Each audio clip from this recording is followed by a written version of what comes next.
Hello, my name is Debbie, Owlandgatorstitcher. Welcome to Flosstube number 46. Today is Wednesday, January 11th, 2023.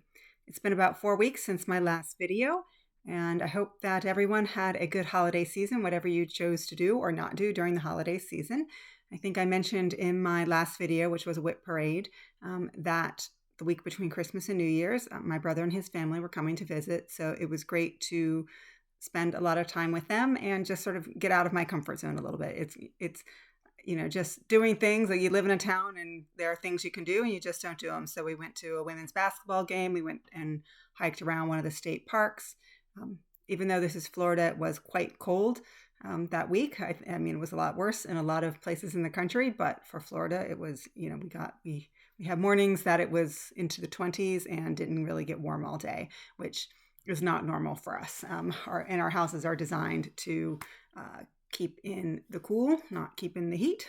So it was a little bit chilly here, but obviously I survived. And I know that there are people across the US and Canada and other places that had things a lot worse than we did. During the time between my last video and now, I did quite a few starts. And I just wanted to drop a few stats for you before I jump in with the rest of my video. So in 2022, I tracked that I did about 202,000 stitches. I'm not perfect with all my tracking. I do try and record them every day. I've got a spreadsheet where I set it up, but some days I don't. I just forget to put in a project and it's not there. So it might be a little bit more. And that's on par with what I did in 2021. I average between 15 and 20,000 stitches a month. And sometimes there's no rhyme or reason why one month is better than another. Just sometimes life gets busy. But it doesn't necessarily mean, I might go on vacation for a week or something and not do a lot of stitching, but then somehow I make up for it. So I just think sometimes I choose projects that are more confetti heavy or something, and they just take longer to do, whatever. But I am happy with the stitching I have been doing. And I am now up to 64 whips, which in some ways shocks me. And I am totally fine with it. It doesn't cause me anxiety. I sometimes get a little sad. I feel like I have 64 children and I don't give them all the love that they deserve. But nonetheless, in terms of like, oh my gosh, I have 64, I'm never going to get them all done. That doesn't bother me. I was a monogamous stitcher until the end of 2019. So that is quite a big leap in the past 3 years, but I do enjoy having a variety of things to stitch on. And I think if I were still a monogamous stitcher, I wouldn't be stitching nearly as much as I do now. So in addition to having my brother and his family here, I also, in early January, actually just last weekend, I went to my first retreat of 2023. I've been to multiple retreats before, so I wouldn't consider, I'm not a newbie. This one was organized by the cross-stitch store Annabella's. She was an online store and she was based in South Florida. And then she moved to North Carolina, and she's actually also opened up a brick and mortar, but she still has her online store. And she sells through Etsy. And she also has some of her own designs, but she had a guest designer company, which was Primrose Cottage Stitches. And we got a stitch ahead of time that if you wanted to stitch it and then finish it at the retreat. So it was a secret. We couldn't show the pattern, and I stitched the whole thing. I did a lot of that during the second half of December, and I went there and I FFO'd it. And I am not showing that to you today because the very last step, we got a beautiful board to mount it on, and I decided not to attach it to the board because I knew I was driving home. The retreat was in West Palm Beach. It was about 4 hours from my house. I was afraid that it would get knocked in the car, but I should have attached everything because there was the actual piece, and then there was the bow that we made that went with it. And somewhere between the retreat and my house, the bow has gone missing. I suspect it probably fell off the desk in the hotel room where I was staying, because I picked up and I showed everything to my husband, who kind of was like, yeah, whatever. He's not really into the cross stitching much. And I think it must have just slipped down. There's still a little part of me that hopes that it accidentally got tucked into the wrong project bag, and at some point I'm going to pull out a project and a bow is going to fall out. It's the bow. I can easily go and get more materials. I would have to get ribbon that matched the project. So if it doesn't pop up in the next few days, I will hit one of the big box stores, buy some ribbon. It's always like 70% off, and just do it. I want to give a big thank to Elaine from Annabella's, as well as all the women who work at Primrose Cottage Stitches. The retreat itself was a lot of fun, and I learned the finishing techniques. Some of them I knew, but like and I've watched videos, but I've never actually made a bow like that. And I never had attached rickrack to a piece. I have attached other things like cording. So it was good. And they were also open when people gave other suggestions on, hey, you could attach rickrack this way versus that way. And so I really enjoyed it, and it was really pleasant. I didn't go with anyone I knew. There was one person I had that I recall meeting before another retreat, but I didn't really get a chance to chat with her too much. But I just plopped myself the first night down at a table before the retreat even started. Had a lovely conversation with a woman named Kathy, and we talked a lot about books. She was an avid reader, so that was a lovely conversation. And then the next day, I just sat at another table, and as I joked, I was adopted by the 4 Texans. So there were 4 women who are actually more quilters and stitchers who often go to retreats together, and they live in different parts of Texas. So retreats are a great chance for them to get together. And just I spent a lot of time with them, whenever it was time to eat. We would eat together, whatever, for lunch and dinner. I also had a different Kathy sitting next to me, who was also there, who was lovely. She's also a fellow Floridian. And then we actually had 2 other Floridians at the table who I didn't get to chat with as much because they were on the far side of the table. But it was so much fun getting to meet these new people and chat with them and just sort of find out what people are stitching and what interests them. So I thoroughly enjoyed it, and also was very happy that I got to drive and had my car available and didn't have to get on a plane. And right now, I only have one retreat planned that I have to fly to this year. All the rest are within driving distance. And which right now I've only signed up for 3 retreats. I probably will sign up for one more. But I thoroughly enjoy them. And again, if you think, oh, but I don't know anyone, just go. Even if you are not someone who is a brilliant conversationalist, we all love cross stitch, you wouldn't be going. So strongly encourage everyone, if you're interested in retreats, to go. And just sign up and try and find, if you think distance or cost is a thing, try to find one locally. There are some that are done very inexpensively, and you don't have to stay in the retreat hotel. If it's too expensive, you can find somewhere else to stay. A lot of people choose to do that. And so anyhow, if you are interested at all, I would encourage you to go. All right. So with all of that, I have got a stack of projects next to me because I think in the last part of December, I probably did about 10 stars. But actually, before I jump into the stack of projects, I do want to do a couple of shout outs. So first and foremost, I want to thank James, the PH Stitcher. He did a shout out probably in November with regards to my video. And just because of the types of video, I did a planning video and then a whip parade.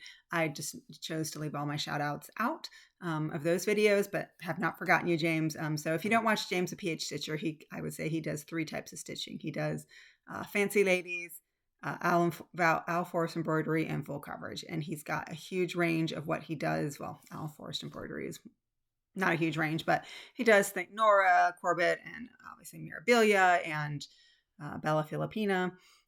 He is located in the Philippines, so that one makes sense. But then also just a variety of full coverage as well. And he often, if you have preference for one over another, he divides his videos into, he has like called Bella's and Mira's, and then his full coverage videos, so that if you have interest in one over the other, you don't have to necessarily watch all the videos to see what you like to see.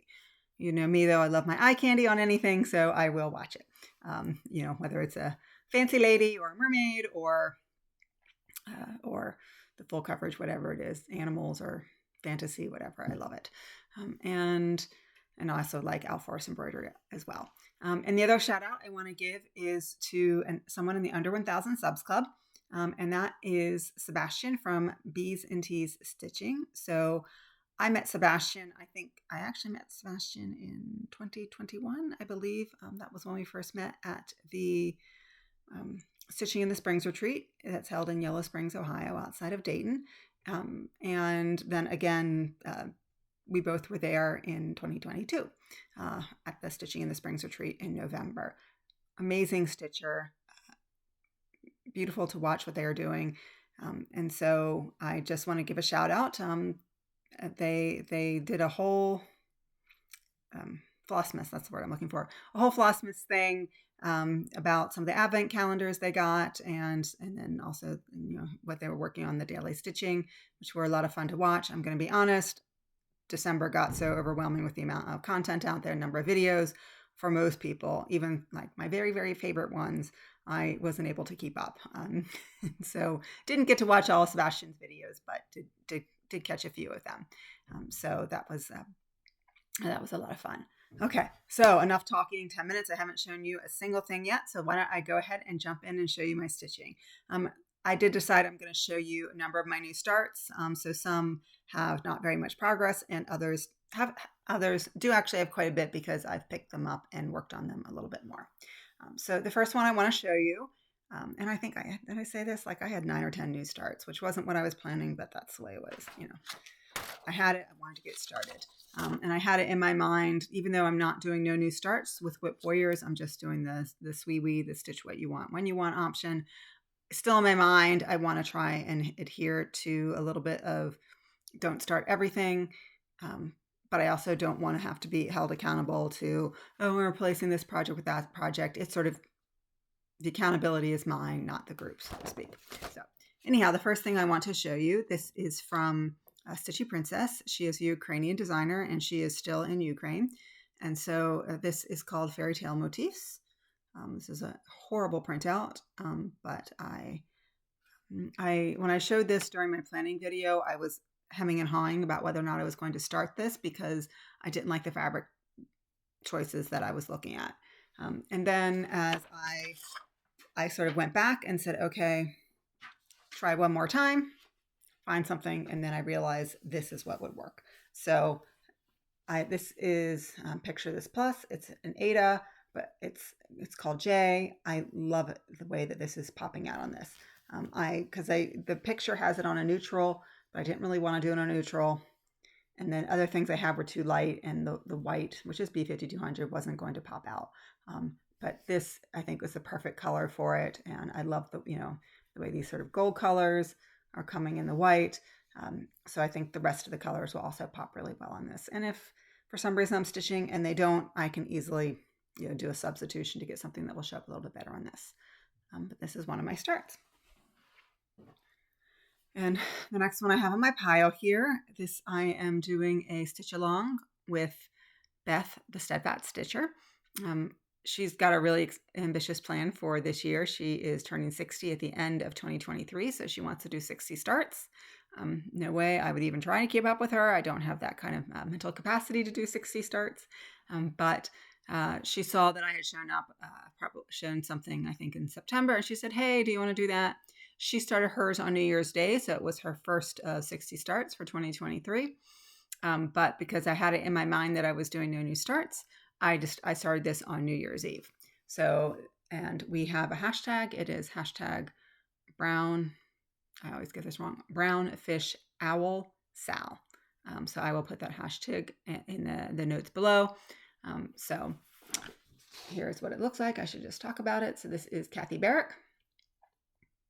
And I have decided, because it's a stitch along, I make it fancy, to do the called for MPIs. But of course, I don't have all the MPIs. So I thought I originally, when I went to buy them, because they are expensive, that I'm just going to buy a little bit at a time. I get closer to it in the pattern. But of course, like, here's the first thing I wanted to do was that border, that sort of dark blue border. And of course, I didn't have, for some reason, that color I didn't pick up. So I went alphabet. And here is where I am now. So I'm not going to, unless the fabric is something really critical, I'm not going to mention it in the video. I'll just put it in the drop down below. So got most of the alphabet done. My Q snap was, I couldn't quite get it all the way across. Does it end in like P or Q? I can't remember. So there's a couple more letters here on this row. And then I started backwards with Z, because it was easier to count the Z from wherever I needed to do the Z back over here. So just a little bit more of the alphabet. I am not decided. I don't think this is a true reproduction sampler. She doesn't give any information about it, but you can see here it says stitched by my hand, and it has a name, and then it's got a date from the 19th century. So I haven't decided what I'm going to do there, if I'm just going to stitch the name here, or if I'm going to say something like stitched by my hand, then put my name in, and then what date do I put in, because, you know, often I just put the year, but this has got like an actual day. But given how slowly I stitch or how many projects I have, let's put it that way, it'll be a while before I have to think about that. So I'll just, you know, not do that, probably skip, not do all the fish, and that way, but need to have fish because it is the brown fish owl. And I keep calling it the barn fish owl, and I couldn't figure out why. It's because there is a barn owl, and I actually have patterns that are called barn owl. I think I have 2 of them, in fact. So I keep getting confused, but at least I know my confusion. Anyhow, I need to do the fish here because they, you know, with the name, but I may leave a couple of them off because I think my name is longer than the name that is in the pattern. And I can always, if it's not too long, I can always add the fish back in later. Next one I started was from Lindy Stitches, because I can't have enough Lindy Stitches going. And this is from her Bird Crush Club. And this is American Goldfinch. And this is truly just a start. And it's a leaf, so nothing too exciting. What would have been exciting is what you can't see. I'm going to have to adjust this here. Getting close above my arm. So I got a big old pile right next to me, and it almost all just crashed. And that would have been very exciting. Not. Okay. The next one I started. This is Stargazer from Mirabilia, and I think many of you are familiar with this. But I got a gorgeous piece of fabric from Beth, the Steadfast Stitcher again, and I won it in one of her giveaways. And it just screamed to me Stargazer, because I don't like the fabric the model is done on. Like, what is the brown? I mean, so I have to do a color conversion.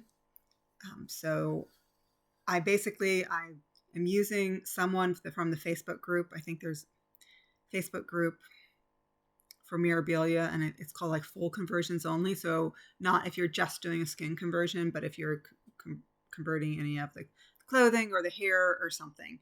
And so I looked at a couple of them there. I'm not following all of the ones there, but I'm using one of them as an inspiration. So you can hardly see what I've done, but I am changing that coat, which is very dark, and you wouldn't be able to see it on that fabric. So this is purple. I think this is 552. I've got it all written down. So this will be her arm, which is a different color than the arm of her jacket, which is a different color than this one. So you can sort of see the outline. So a small start. This is a 32 count fabric, opalescent. It definitely needs to be done under the magnifier. So it's something that I need, obviously it's something I need to be in the right frame of mind to do, or, vision and all of that. Can't be tired or anything.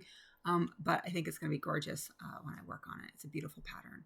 And I've seen people who have finished it. And quite frankly, most people I've seen working on this choose to do it on a darker fabric. Maybe not as dark as this. Maybe they do sort of a blue, not quite a navy, but a lighter, something like dusk or something, because they do want that night sky feeling.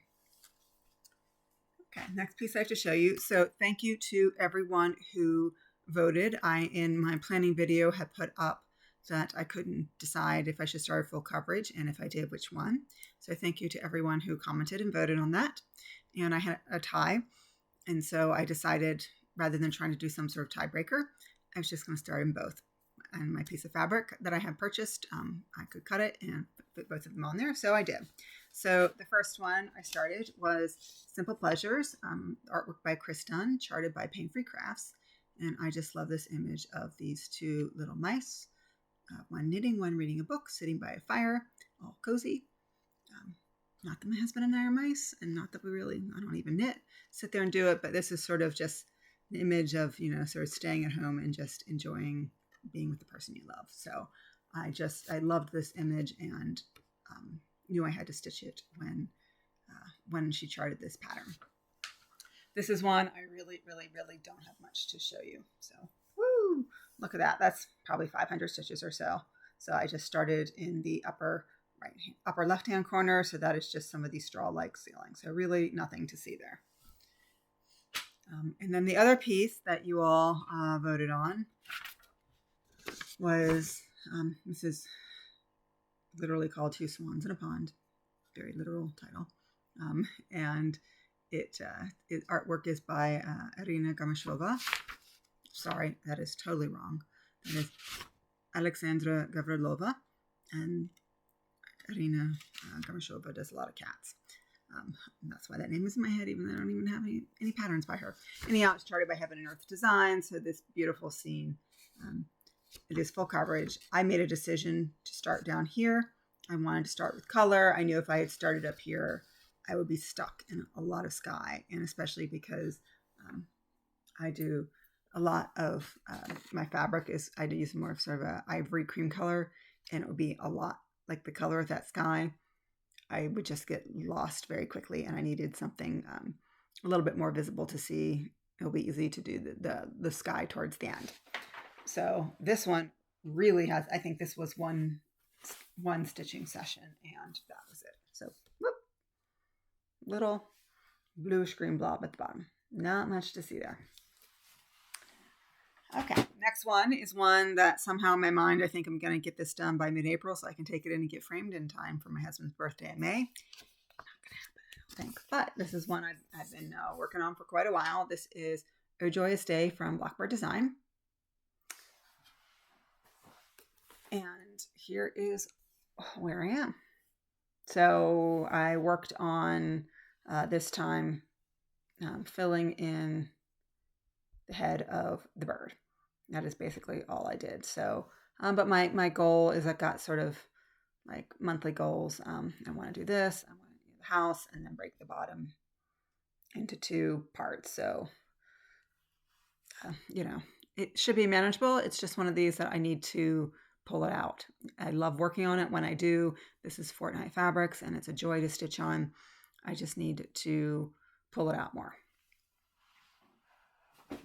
All right, so the next one, which has gotten a lot of love since I showed it to you last time, this is 3 dancers from Stitching Jules Designs, and it is a full coverage, but it is a smaller full coverage. It is about 26,000 stitches, and for people who do full coverage, that's not a lot.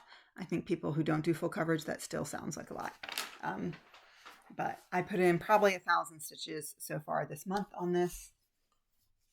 So here is where I am. And basically what I've done is this is like here about 25%. So I haven't done 25%, but I've done, how to put it, like, I think it's 17 or 18%. So I'm making good progress on it. And I'm doing a lot of background. I'm sort of pulling where I see ninja stitches in here and then working on that color. So it's coming, and that's why you sort of see the outline of the first dancer here, because this is the blue dancer, and so she is not in, not a lot of yellows and oranges. One of the things I love here, you can see it here. I think if I get close enough here, you can see there are some pink stitches here. And when I first saw the color, I thought, was there a mistake? Because this is very yellow and orange, and pink doesn't seem to fit in with the motif, the rest of it. But the more I looked at it and I was stitching with it, and sometimes, you just have to trust the pattern. I think, this is sort of, if you think like there's a light, I can't do it from here, but a light coming from, behind the dancers here. So that's why you've got this sort of silhouette here. And there would be some sort of lighter, like pink in that. And then this is also the blue dancer, and you can see why there might be some pink on her dress as well. So I really like the effect that it has. Once there's other pink stitches around here, and you can't see that they're pink, but it just really gives a really overall nice effect. And I'm really enjoying stitching on this. And again, very easy stitch. It's in Pattern Keeper. And again, if I make a mistake somewhere and I put one stitch on, whatever, it's not, the dancers, it matters. Obviously, I don't want to have an orange stitch smack in the middle of her head or something. But, if I have one in the wrong place here, it doesn't matter. I just work around it and fudge it. I'm not frogging a lot just to get there. So love stitching on this one. And my goal is to get it done by the end of this year, which is about 2,000 stitches a month. So it's totally doable for me. Next one is from Stitching Book Club / Sapphire Mountain Handcrafts. She took a break in a lot of 2022, but she came back at the end of the year. This is the Jane Eyre Sal, and I just sort of made a concession to myself that there's no way I can keep up with the stitch along part. That I love this pattern, but something has to give with all my other goals that I want it to accomplish. And so trying to keep up with this, like the first, and she said, so we got the whole pattern ahead of time. And she sort of said, okay, but like this week, let's do this. Next week, let's do that. And I just couldn't, I did the first, I didn't even finish the first one. The first one, because there's two versions, there's the big one and the small one. And I chose the big one. Small one basically just didn't have these buildings. The first one was to do this whole center motif. And I started it and I probably got half of it done. But then there were just, this was right before Christmas and all this stuff was going on. And I just sort of said, I'm going to say, you don't have to keep up with this. Work on this. Don't forget about it, but don't feel that you have to, break your neck trying to get it done. So I've shown enough of the pattern, and here is where I am now. So you can see I've done the whole flower pot or vase or whatever you want to call it, and then started a little bit on the flowers, or it's probably the stems of the flowers and the leaves. So if I'm working on this, but again, this was one day of stitching and just didn't have a chance to come back and work on it some more. All right, next one. Now, I think that's it for, well, no, I do have more new starts in here, but I'm not disrupting the pile. So this is one I started last year. This is Grand Library, charted by Heaven and Earth Designs, artwork by Aimee Stewart. And this is by far my largest piece. I think it's 750,000 stitches or so. Maybe less than that, but I know it's over 7,000 stitches to hit 1%, and I haven't even hit 1% yet. I chose to start down here because this is sort of my favorite part here, and so it would allow me to get to the part I like better in case I never get a chance to finish this.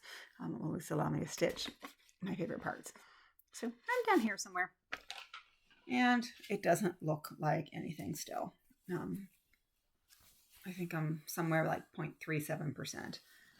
So basically, I've, again, like on 3 dancers, I'm sort of trying to find where there is a ninja stitch hiding. I do it. And then if I don't have to have a huge amount of counting, I do it. And then sometimes I'll pick up another predominant color. That this is the max coverage. So there's not a lot of block stitching in it, but like all of this in here, it like not the shelf, but you can sort of see it there. That is all sort of one color. And I probably will. I'll go back and forth and start filling in the colors here. And if they pop up somewhere else, I'll do them. I thought about going up this way. This is, you can see, is a book. But this whole thing is confetti, so there's no predominant color that I can do and then just fill in. So I probably will go back and forth because if you're only doing 2 or 3 stitches, it takes a long time to stitch on it. So to go back and forth where there's a little bit more stitches in one color and then pick up one of the confetti colors and just sort of go back and forth and build on this. It's a lot of fun. It's just going to take a long time to get anything done. Suki the Brown Eye Stitcher is working on another Aimee Stewart bookshelf. I can't remember honestly which one it is. Fairy Tale in Time, something like that. But she is making amazing progress. She puts in a huge. She's doing 10 stitches, and I think she's trying to do like 500 a day. She's got a goal to finish like a shelf a year basically, and she's on her 3rd shelf now. So if she sticks to it, she should finish it at the end of 2024. But it's amazing because she's, obviously there may be a day or 2 that she doesn't stitch on it, but she stitches and she posts every day on Instagram when she does stitch, and it's just wonderful to see her progress. I love it. So it does, I will eventually get there. It's just going to take me a long time. So that's Grand Library. Okay. And then another one that I just had to jump on the bandwagon and do, so many of you have done it, is Year in the Woods Sal. So I chose to start with a bald eagle. Most people chose to start with a fox, but I try and be a little bit different. And so here, and I am doing 3 of the animals on one piece of fabric. So when they are done, they will be all together. I'm not doing 3 with the same color fabric, but then separate pieces. So here is where I am. So I actually got quite a bit of progress on this. This is so much fun. It is a little bit hard. The chart itself is easy to read, but just the nature of the pattern of like the wing of the eagle, get a little bit lost in the pattern at time. So just got to make sure, that I'm on the right, going down, because it's not, it's similar, but it's not exactly the same. Every little block might be a little bit different, especially as you start. This is now getting into the body of the eagle. But this has been a really lot of fun to stitch. Okay. And the next one, I will show it now, but I probably won't show it much more because I'm going to a retreat, the Stitching in the Wild retreat in May. I'm really looking forward to it. And there's a smalls exchange. I tend not to participate in smalls exchanges because I don't do a lot of smalls and I'm not 100% comfortable with my finishing skills, but I thought I would give it a go. So I needed some, and for that one, the only sort of requirement was stitch on something that is wild. And it's however you choose to define wild. And I didn't really know what I wanted to do. So what I ended up doing was looking through my magazine pieces and saying, is there something here I want to do? Because that's where I tend to have a lot of smalls, but there was nothing that jumped out at me. And then I said, well, why don't I do part of one? And so what I ended up doing is I decided sea animals are wild. So I'm cutting and I'm just doing this motif. I may adjust a little bit. So I'll get this piece of coral, this seaweed, this little clam, this seahorse. I will put in a fish, but I don't know if the fish is going to, if I'm going to move it down or not. There is a limitation on size. I think I'm well within that limitation, but I just still want to make sure. So that's what I'm doing. So this whole pattern is called Save Our Oceans. That's the big pattern, which is cute. But I decided I was just going to do a bit of it. And here is where I am. So I don't want to show this too much because just in case someone is going to the retreat. But that's where I am now. So making good progress on the seaweed. The clam goes in over here. Really quick stitch, a lot of fun. But again, I'm probably, just in case someone's going to the retreat, I don't want them to, say too much of what they, if they're going to retreat and if they happen to pick my small without knowing what's in there. So anyhow, the next one I worked on, this is from Cottage Garden Samplings also. Oops, and that is upside down. And this is the Songbird series. So this is Winter's Wisdom. These are charted 100% in weeks.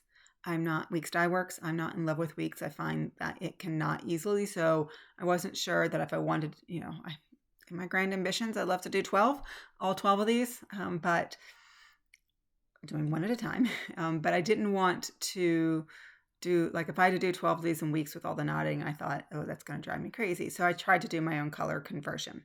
But I do thought the fancy floss would be good for this. Well, some of my conversion has worked and some of it hasn't. So here's where I am now and what I don't like. So this branch, the main part of the branch is one color and then it's got 2 outlines. I am not, whatever floss I chose is, in my opinion, way too variegated. I'm going to continue doing, still upside down, I don't know why I keep doing that. I'm still going to continue to do the inside of this branch in that color. I think I'm not going to fussy cut it, but what I may do is go the color that I don't like for the branch, which is this sort of light color here. I may end up sort of not fussy cutting, but fussy stitching. And I may do what you're not supposed to do with variegation and make that the bottom and then cross over the top with the darker one. And that way it will give some of the variegation without as much, but sort of maintaining a little bit more color. The dark color that I want. But what I am going to do is I'm going to have to break down in my weeks because what I don't want is that variegation will not look good in the pine cones. Like, I don't care, tree branches can be whatever color they want. But with the pine cone, I am concerned that if I have that much variegation in the pine cone, you're going to lose the definition and it's just going to look like a brown blob. And I don't want that. I love these pine cones. I think they're really pretty. So I will probably get the Weeks, or at least try, or the DMC or something, and just do it that way. But like other colors that I chose, I'm totally fine with. So like the pine needles there, that's another conversion as well. And I think it's just coming out fine. And obviously on some of this, like where the word like wisdom is and the key, like that would be fine. Even if there's a lot of variegation, I think it will still look fine. It's just, I'm most concerned about the pine cones and making sure that they look like what they're supposed to be. Okay, so the next piece is one that I started 2 years ago, and not very far on it. Another Aimee Stewart, another by Heaven and Earth Designs, and this is the Little Cake Shop. Love the colors in this. So I just pulled it out, and sorry, things are falling. Pulled it out and worked on it a little bit more. So what I did this time was I pulled out and started working in the ceiling. Again, doing what I'm doing for some others. This is the max color version. So something like 244, 46 colors, something like that. So what I do is I'll find something, combination of, is there a ninja stitch, do a little bit in that color, and then pull a color in the ceiling and do some heavier, I don't want to call it block stitching because it's not really block stitching, but just where color is more predominant. So like I did a lot of this blue here, and it was filling in some of it over here and came down here, but then also did a little bit on the molding on the ceiling as well, which there were some confetti stitches in there. So beautiful colors, love how it's coming out. But again, this is one just that because it's not been a focus piece, it doesn't get pulled out as often as I would like, which means I don't see the progress that I would like to see. All right, so the next piece I have is, here we go. This is Tiny Modernist Haunted Mansion. This was a mystery stitch along, I believe, in 2018. Obviously, you can just get the whole chart now. That's what I did. And I am doing a round robin stitch along. So I have until like the last week of this month to get the framework of the house finished. And then the goal is to get it to the first person, the round robin, by February 1st. And no one, like I'm in Florida, everyone, well, not everyone else, but most of the other people are in sort of the Western Pennsylvania, Indiana, sort of Midwest areas. There is one person in North Carolina, I know. Given our mail system's a little bit slow right now. I want to get it in, by the last, like January 22nd, 23rd, I want to get in the mail to make sure it gets to the first person by February 1st. And then we have 6 weeks to do each of ours. So this is what I have done so far. So I'm doing, I still, if you wanted to count the stitches, I have a lot to go. But at this point, it's all straight lines as far as I can tell. There's it's not hard stitching. The hard stitching is done. Most of us started with the moon because that is like the hardest part. And I was using fancy floss, and I was fussy cutting and fancy stitching. Fussy cutting and fussy stitching. Because the one I purchased was called Candy Corn, and it was white, orange, and yellow. And I realized that white wasn't working. So it's not the floss fault. It's a floss's fault. It's my selection. It didn't work well. So I was not, basically, you can see I have some white around the edge, but I was not using that. So I had a lot of extra white. And then I was like fussy stitching. So I wasn't following the pattern, but I didn't want a stripy moon. So I did the patches. And this orange and yellow are pretty close to the colors that were called for on the pattern. I didn't follow the pattern to say, oh, this is the orangey color, this is the yellowy color. I just sort of wanted chunks like you would see on the moon. And I think that part came out well. Basically I have finished the whole roof and these, the walls for the top floor, and started the roof here. And yesterday I was working on all like the back. I had some of the some of the bats and maybe one star done, but I wanted to get all the others done so I could move the Q snaps. That's what I did yesterday. So now I'm the Q snap. This is the bottom of the project so I can get all the rest done. And again, literally I think it's a 3-floor house. So I've got 1 floor done. So I need to do the walls down here. The floors. So 1 floor, 2 floors, which is just like straight lines of purple. I mean, I shouldn't say straight lines there. You can see where I've got the dots there. So, it's not just forward and back. There is a little bit counting, but once you sort of do the counting, then it just gets very easy fill in. And then I have the base of the house, but again, not super hard stitching. It's not like the roof where not so much filling in the tiles. That was easy, the shingles, but getting the outline and make, because that, obviously if you got one of those wrong, that would be difficult. Make it look unbalanced. So loving working on this. It's a lot of fun. I took this to the retreat and I was working on it, and people just love this fabric. So I will mention it is To Live and Die in LA. This is an 18 count Aida, opalescent. I think the color is pensieve, Pensieve. At least that's what it said on the tag. I picked it up at a retreat. She sells her stuff through a Facebook group. So To Live and Die in LA. Details will all be below, but this fabric I love it. It's gorgeous, and I think it's perfect for this project. Okay, and the last piece I'm going to show you today. So this is a piece that I'm determined to get done this year. This is Cats in the Toy Box, artwork by Lesley Anne Ivory, charted by Heaven and Earth Designs. And I am one of my challenge groups. I need to do 2,000 black stitches. I thought it was perfect because when I started this, I had about 8,000 black stitches to go in this project. So doing 2,000 really got me some great progress on this. And I have about 200 black stitches to go till I hit my 2,000. So as you can tell, I basically started coming down here and doing the black here. I then chose to stop because I was concerned that if I made a counting mistake, I wouldn't catch it. So what I'm going to do, so then I just came over here and started this, and this is the shadow between the cat and something here. So this, I'm less concerned that if I make a mistake, that it'll be easy to pick up, or not so much to frog, but to fudge. Whereas here, not that I couldn't do it, but if I somehow made a mistake counting and then I went across, wasn't going to. No, it's too tucked in, but it was, this is the border, and I didn't want the bottom border not to meet when I came across, because that would be harder to fudge. So really love working on this. Work on this not every evening, but 5 evenings a week. Say probably on the weekends, I tend to pick up another project and watch football and just stitch on that one all day. But football ends this month, early February. So then that trend might end. But anyhow, so Cats in the Toy Box, not much, this view isn't much to see, but really happy at like 73% or something. And this one I worked out, if I want to finish it by the end of this year, it's 3,200 stitches a month.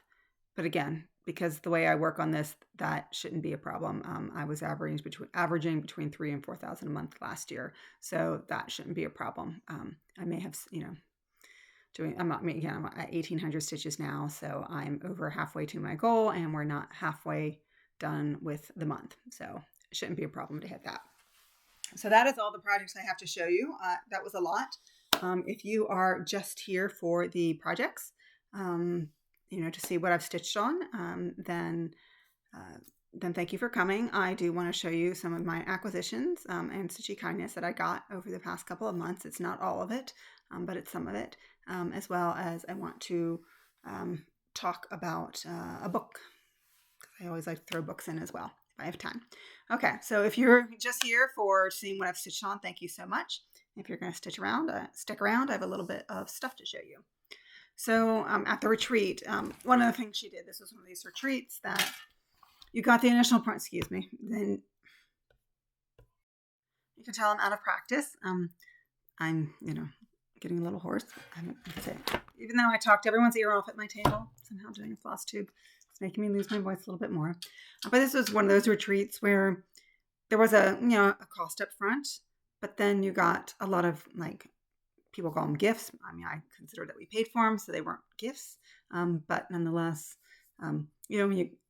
you got something at your table when you first came, and then like the next day there'll be another little gift that was put there before you walked, a little item before you came. So I'm going to show you some of the things that we got. So as I mentioned, before the retreat, we got the pattern, which I stitched up, and hopefully the next video I will actually show that to you. Excuse me for the unzipping it. I had unzipped it. No. But then there was a piece which they kind of called like, and this is the piece for the retreat. And so we got everything for that. So it's a much smaller piece. It was called the Winter Retreat, even though it was in Florida. So this is the All Things Winter, and this was sort of the mascot branding of the retreat, this little flamingo. And then as part of that, we got a whole finishing pack. I can't remember the name of her store, but Chantal, who does a lot of the woodworking and stuff, was there. And so we got, as part of it, the board that you can mount it on. And so, love the board. See if I'm ambitious enough to try and put this all together and stitch and finish and do all that. But we got, in addition to this, we got the fabric. We got all the floss for it, DMC. So, I mean, we didn't get the needle, but, you got basically a full kit so that you could stitch on it at the retreat if you wanted. I don't think most people chose to do that, but some people did. Some of the items that we got did choose to work on them. So we also got, when we came in, checked in, we got a little bag. So there were some patterns in them. So here's some of them. This is Lulu Stitches. This is Lovebird. So this has got some cute little colors in there. Also got a small from Rosewood Manor, which is where I'm in the winter climate. Spring is coming. Spring is coming. That is how I feel.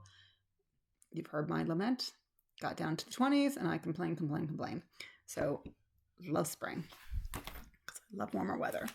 Another one we got, this is from Annabella's, I think. And this is Warm Winter Wishes, so keeping with the winter theme. And one of Elaine's daughters was there.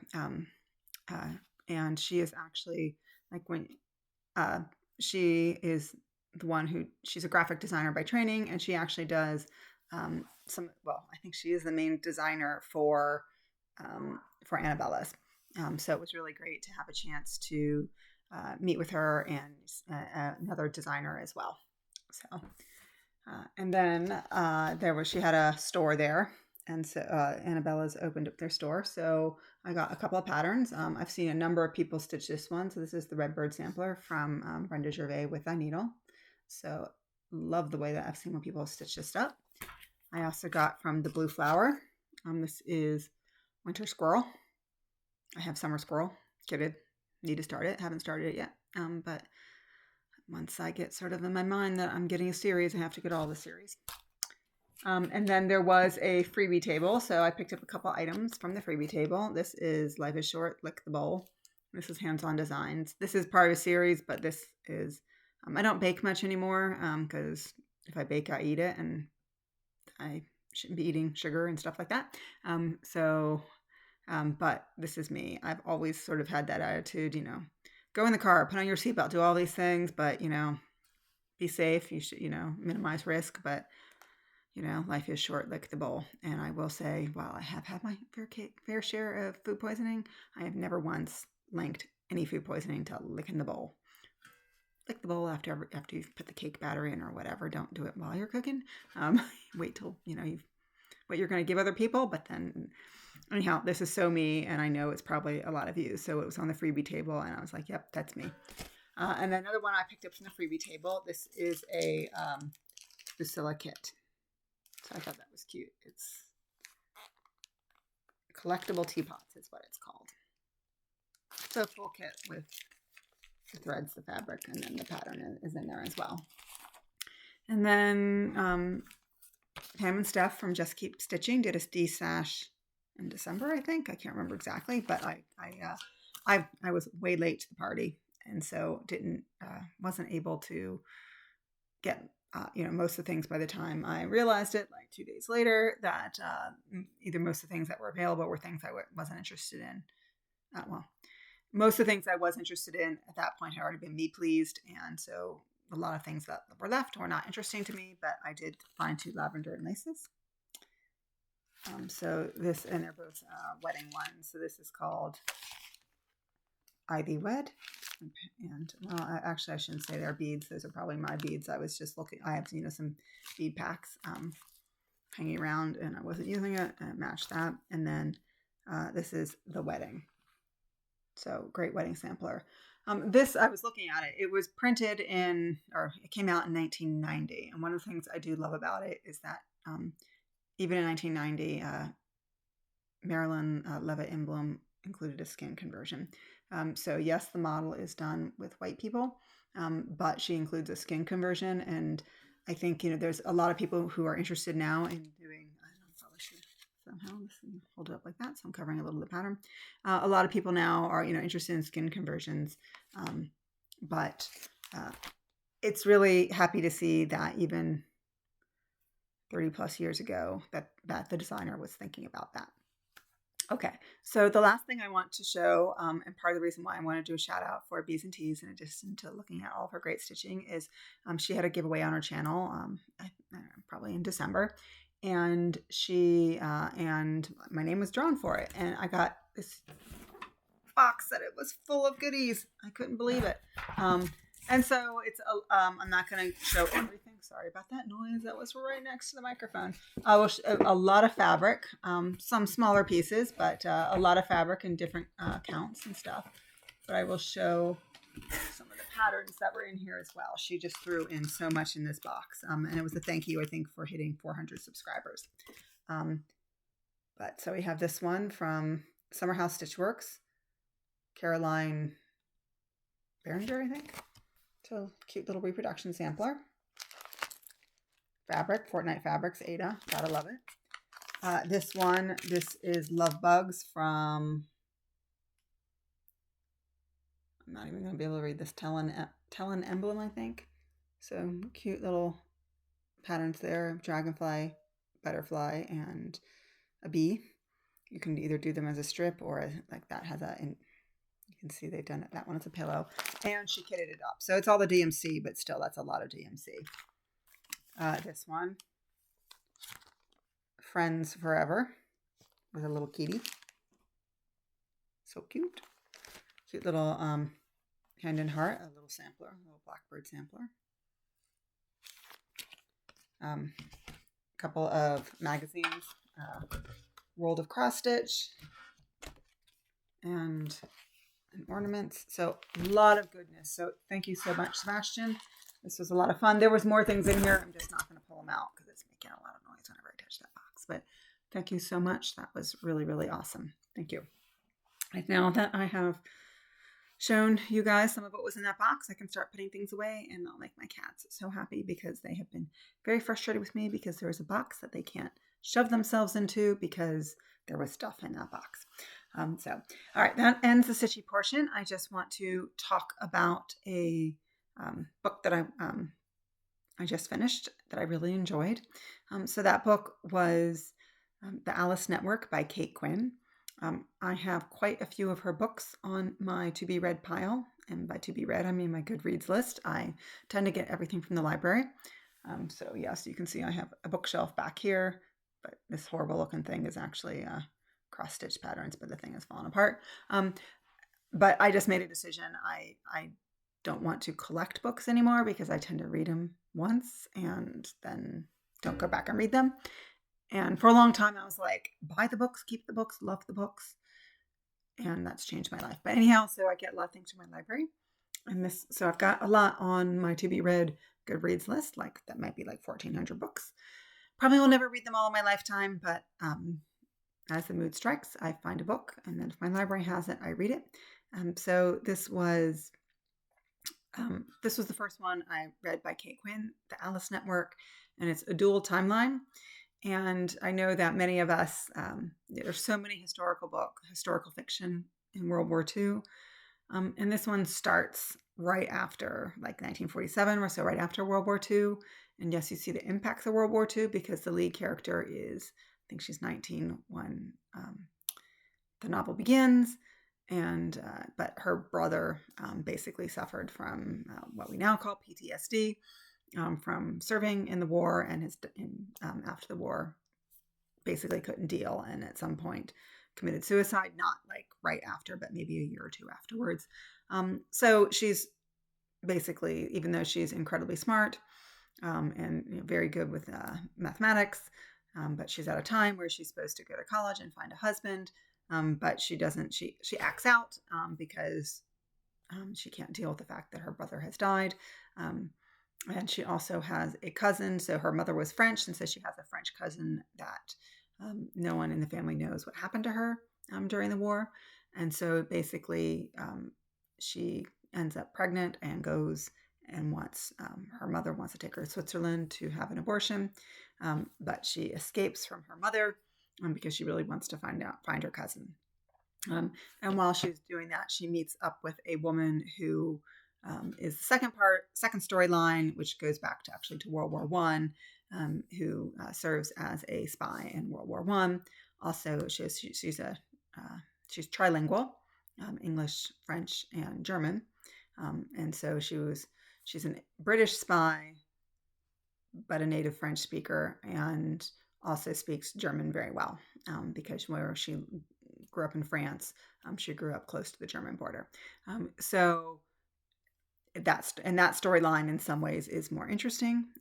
Not that the other storyline is poorly written, but it's just I found that first storyline more interesting, and then how the stories combine. So really well written. I listened to it as an audiobook. It was actually a great companion when I was driving, doing my road trip to West Palm Beach for the retreat. Really highly recommend it. I did it as an audiobook. I don't think it's a book that necessarily is better as an audiobook or as a written print book. It's not like the narration blew me away. There are some books that the narration is key. I think this one is less so, but it was something that kept me engaged and kept me from, getting bored of being on the Florida Turnpike for 3 hours. So anyhow, so those are my recommendations. I think it is time for me to go because I am approaching an hour. So if you've made it this far, thank you so much for watching. And I look forward, I hope to come back in 2 to 3 weeks with another video and with some updates on everything I've been doing. So happy stitching, everyone.